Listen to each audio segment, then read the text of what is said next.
Hello everyone, आज है 14 अगस्त और आज इस वीडियो में हम बात करेंगे मरीन इलेक्ट्रिकल्स के बारे में। देखिए 43 रुपीज़ का शेयर है, लगातार शेयर टूट रहा है और अगर आप मेरी चैनल को रेगुलर फॉलो करते हो तो मरीन इलेक्ट्रिकल्स के ऊपर मेरी तब से कमेंट्री है जब से ये शेयर 84-85 के करीब पहुंचा था और मैंने कहा था कि देखो यहाँ पर पैसा बर्बाद होने वाला है, एंट्री गलती से भी मत लेना। ऑपरेटर यहाँ पर बड़ा गेम खेल रहे हैं और रिटेल इन्वेस्टर्स को यहाँ पर फंसाने का काम हो रहा है। ये मैंने आपको तब भी कहा था और अब जब इतनी बड़ी गिरावट, देखिए कम से कम 2-3 वीडियो मैंने इस बीच में बनाए हैं और मैंने कहा है कि मत फंसना, यहाँ पर अभी और गिरावट आने वाली है। और अब जब 85 रुपीज़ का शेयर ऑलमोस्ट 43 रुपीज़ तक पहुंच चुका है तो बात करना बनता भी है कि क्या और फर्दर गिरावट देखने को मिल सकती है, और हाल फिलहाल में इसके रिजल्ट्स भी आए हैं तो उसके बारे में भी चर्चा करेंगे। तो वीडियो को शुरू करूं उससे पहले अगर आपने अभी तक चैनल को सब्सक्राइब नहीं किया है तो प्लीज़ अभी इसे सब्सक्राइब कर लीजिए, क्योंकि आगे भी बहुत सारे वीडियोस हैं जो आपको काफ़ी ज़्यादा हेल्प करेंगे। तो मरीन इलेक्ट्रिकल्स देखा जाए तो कंपनी में तेज़ी की शुरुआत तब हुई थी जब भैया इनको एक बड़ा ऑर्डर मिला था। मार्च महीने की ये अपडेट थी और 81 करोड़ का एक बड़ा ऑर्डर इनको मिला था और तब से अगर हम देखें तो इसने जो तेज़ी दिखाना शुरू किया, हालांकि उससे पहले आप देखिए ऑर्डर के बाद तेज़ी इसने दिखाने शुरू करी थी और शेयर बहुत ऊपर पहुंचा। लेकिन देखिए एक चीज़ यहाँ पर समझनी है, अगर आप कुछ वक्त पीछे जाए तो एक चीज़ पता चलेगी कि ये शेयर कहाँ पे था और बहुत ही कम वक्त में इतना ऊपर पहुंचने वाला ये शेयर है। तो कहीं ना कहीं एक दिमाग में रहता ज़रूर है कि क्या इस तेज़ी के ऊपर भरोसा करे कि नहीं।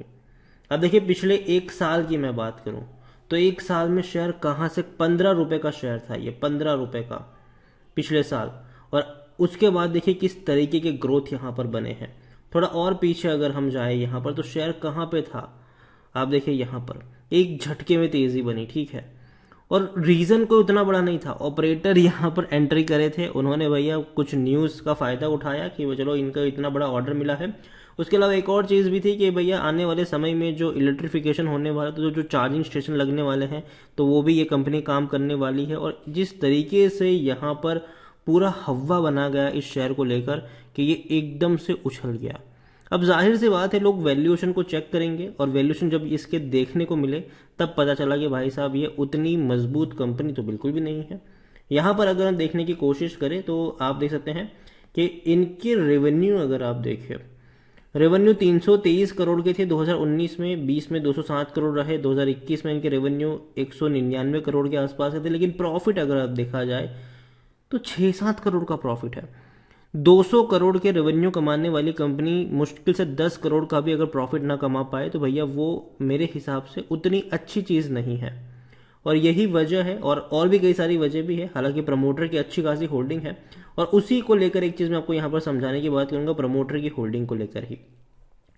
अब देखिए प्रमोटर के पास कितनी होल्डिंग है, 73.52% की होल्डिंग प्रमोटर के पास है, ठीक है। म्यूचुअल फंड, डोमेस्टिक, एफआईएस कोई हाथ नहीं डाल रहा है भैया, यहाँ पर किसी के पास कुछ नहीं है। अब यहाँ पर हुआ क्या, देखिए प्रमोटर के पास तो 73% से भी ज़्यादा की होल्डिंग है और बाकी की होल्डिंग हो गई अदर पार्टीज के पास 19.59% की होल्डिंग, जो कि अभी की बात है। लेकिन अगर हम बात करें दिसंबर में जाए में, अगर दिसंबर में हम जाते हैं तो यहाँ पर क्या चीज़ देखने को मिली, जो पंपिंग हुई थी ये दिसंबर से ही हुई थी, ठीक है। दिसंबर से ही यहाँ पर पंपिंग हुई थी। तो पंपिंग किस तरीके से होती है शेयर्स में, आप देखिए 73.52% की होल्डिंग प्रमोटर के पास थी और बाकी की होल्डिंग आप देखिए म्यूचुअल फंड, डोमेस्टिक और फॉरेन वालों के पास कुछ भी नहीं था। जबकि रिटेल मतलब आप और हमारे जैसे जो लोग हैं उनके पास सिर्फ 2.81% की होल्डिंग थी, बाकी की 23.67% की होल्डिंग अदर पार्टीज के पास थी। तो होता क्या है कि भैया प्रमोटर अपनी होल्डिंग को बेचेंगे नहीं, अदर पार्टीज ने क्या किया कि भैया अपनी होल्डिंग को इन्होंने अच्छे खासे से बना ली।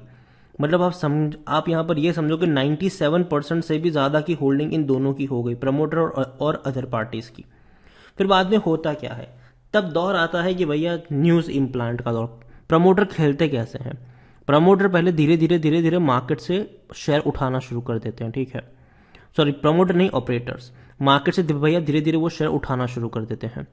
फिर उसके बाद जो न्यूज़ आती है बाजार में उसका फ़ायदा उठाते हैं, कुछ न्यूज़ खुद से प्लांट करते हैं, कुछ न्यूज़ का फ़ायदा उठाते हैं और एक हवा बनाते हैं उस शेयर का कि भैया ये तो अगला मल्टी बैगर बनने वाला है, अभी नहीं तो कभी नहीं वाला मामला शुरू हो जाता है। और उसके बाद जब धीरे धीरे धीरे शेयर ऊपर चढ़ता जाता है तो आप देखोगे कि प्रमोटर अपनी जो ऑपरेटर है वो अपनी होल्डिंग को धीरे धीरे निकालना शुरू करेंगे। यहां पर आप देखिए अदर पार्टीज की जो होल्डिंग दिसंबर में अगर हम देखें तो 23.67% की थी और रिटेल की 2.81% की थी। मार्च में ऑपरेटर ने थोड़ी सी होल्डिंग बेची, थोड़ी सी होल्डिंग रिटेल ने खरीदी 3.05, और जब मार्च में एक बड़ी रैली की तरफ शेयर भागना शुरू किया तब सबको लगा कि भैया अब तो ये मल्टीबैगर है। तो अदर पार्टीज जो थी उनकी जो 23% से भी ज्यादा की होल्डिंग थी वो देखिए कहां पर आ गई, 20% से भी कम हो गई, और जो 3% के रिटेल वाले थे वो सीधे डबल से भी ज्यादा हो गए, यहां पर 6.89% की। तो यहां पर हुआ क्या, अदर पार्टीज ने भैया बेच दिए उनको शेयर कि भैया आप खरीद लो, ठीक है। और यहां पर फंसे रिटेल वाले लोग, और अब रिटेल वाले इस ऊपर के लेवल पर फंसकर बैठ चुके हैं जिसको ना वो निगल सकते हैं और ना ही भैया पचा सकते हैं। तो वो वाला मामला यहां पर बना है। और ये चीज मैं हमेशा कहता हूं कि जब शेयर, कोई भी शेयर शॉर्ट टर्म में बहुत ज्यादा दौड़ जाता है और आप देखते हो कि भैया उतना वैल्यू तो है नहीं यहां पर, लेकिन फिर भी हम खरीदते हैं क्योंकि भैया फलाने ने कहा है, इसने कहा है, उसने कहा है, और हम खरीदना शुरू कर देते हैं। जब शेयर 84 पे था तब इसका पी रेशियो भैया बहुत ऊपर था, अभी 41 के आसपास है, ठीक है, जो कि हालांकि अच्छा है अभी, जबकि सेक्टर पी 58 के करीब पहुंच चुका है, सॉरी 58 के करीब का है और पी रेशियो 41 के आसपास है।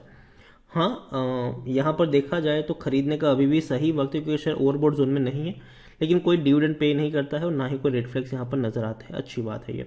और जैसे कि अच्छे ऑर्डर्स की खबर आई और शेयर में जो पंपिंग हुई थी, शेयर दौड़ना शुरू कर गया और ये रुका नहीं।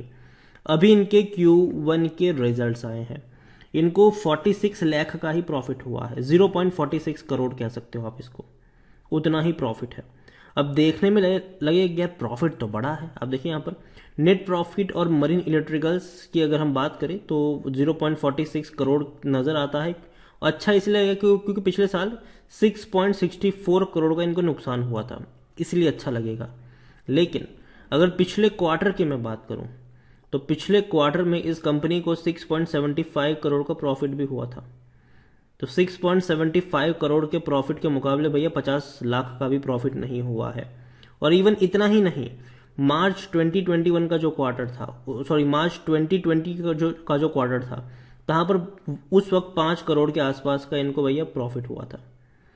तो देख सकते हैं आप कि उतना अच्छा नहीं है, भले ही 50 लाख का ही है लेकिन कोई उतना अच्छा प्रॉफिट नहीं है, ये बहुत कम प्रॉफिट है, ये खराब प्रॉफिट मैं मानता हूं इसको। सेल्स में थोड़ा सा इंक्रीज आया है लेकिन वो भी ठीक ठाक है, उतना कोई एक्साइट करने वाला नहीं है। इवन आप देखिए 65 करोड़ का सेलिंग हुआ है, उसमें कंपनी 50 लाख भी नहीं कमा पा रही है। तो दिक्कत तो है इस कंपनी में, मरीन इलेक्ट्रिकल्स में। ओवरऑल मैं बात करूं तो रिजल्ट्स अच्छे नहीं है और कंपनी ने डेफिनेटली काफी लोगों को ऊपर के लेवल पर ट्रैप जरूर किया है, और मैं कहूंगा कि भैया अवॉइड करिए इसको अभी के लिए, जब तक सिचुएशन सामान्य नहीं हो जाती। और जब भी मुझे लगे कि हाँ खरीदने के मौके हैं, डेफिनेटली मैं आपको वीडियो बनाकर अपडेट कर दूंगा। नीचे के लेवल पर बाइंग के मौके बनेंगे, लेकिन जब तक ये एक तरफा गिरावट है, ठीक है, आप एक तरफा जो गिरावट है पहले उसका रुकना जरूरी है। जैसे आप यहां पर देख सकते हैं कि जो एक तरफा गिरावट है सबसे पहले इसका रुकना जरूरी है।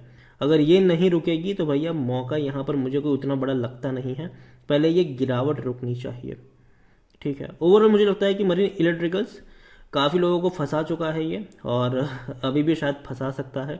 नीचे के लेवल पर बाइंग के मौके बनेंगे, और जब मौके बनेंगे वीडियो बनाकर मैं आपको अपडेट भी जरूर कर दिया करूंगा। तो चैनल को सब्सक्राइब जरूर कर लीजिएगा, वीडियो पसंद आया हो तो लाइक करें, शेयर करें। चैनल पर अगर आप पहली बार आए हैं तो प्लीज सब्सक्राइब करें, और मरीन इलेक्ट्रिकल्स के बारे में आप क्या सोचते हैं वो भी आप मुझे कमेंट में लिखकर बता सकते हैं। Thank you.